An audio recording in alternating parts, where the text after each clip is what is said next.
Long trip for you guys, and then you play tomorrow. But what was your game plan coming into here? Knowing that the Ignite have 8 guys that are draft eligible, but also a lot of veteran talent as well. Yeah, our roster nearly mirrors the Ignite. We've got a lot of young talent. We've got some crafty veterans as well. So for us, it's a great opportunity to play against some high-level competition this early.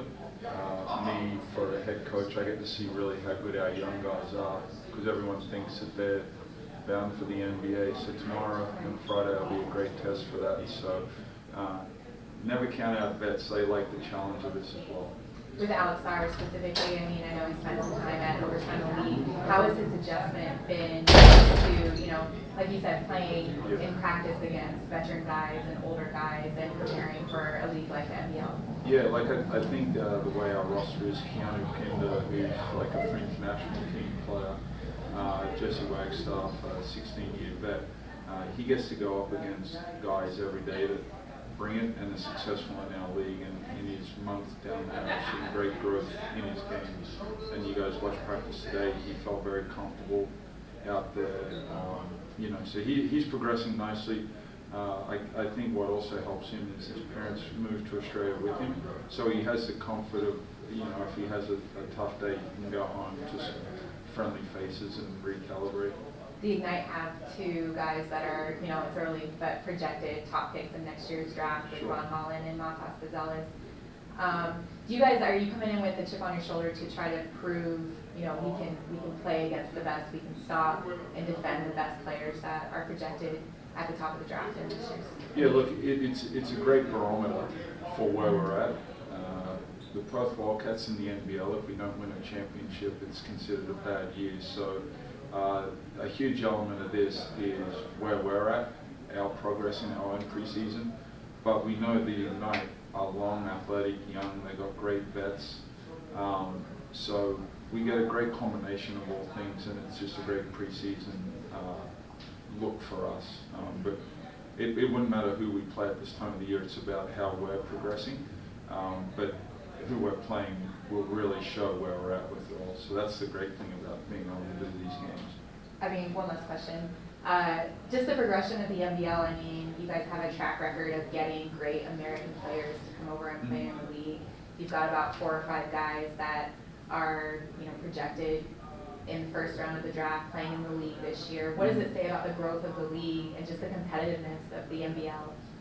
Yeah, look, the biggest thing I think is our style of play.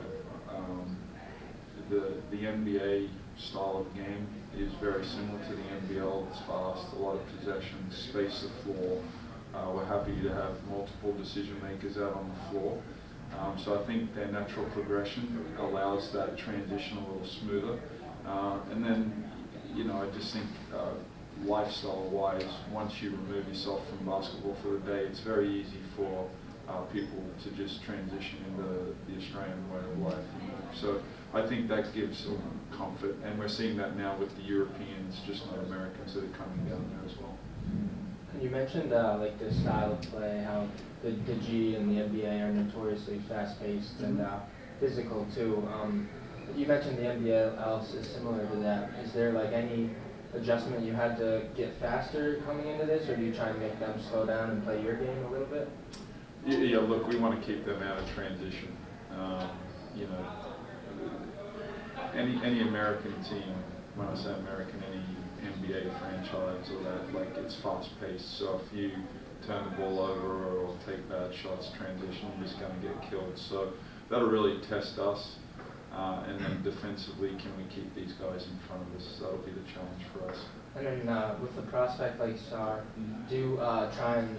how are you able to like make him or allow him to fit into the game plan while also expand his game and try and show that what he can do to rise in the draft for next year? Yeah, look, I think the attractive thing when we're looking at Alex is our style of play, the way I allow the front court players, the forwards to play. They can be a playmaker.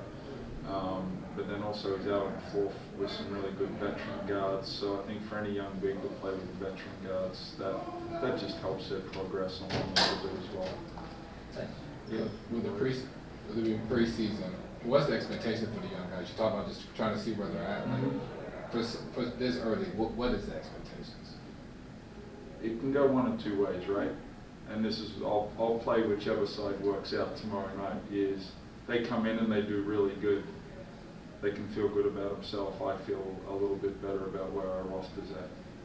We get our butts kicked, then I can tell them that they're not at that level and they're kidding themselves. So I win it no matter what the scenario is.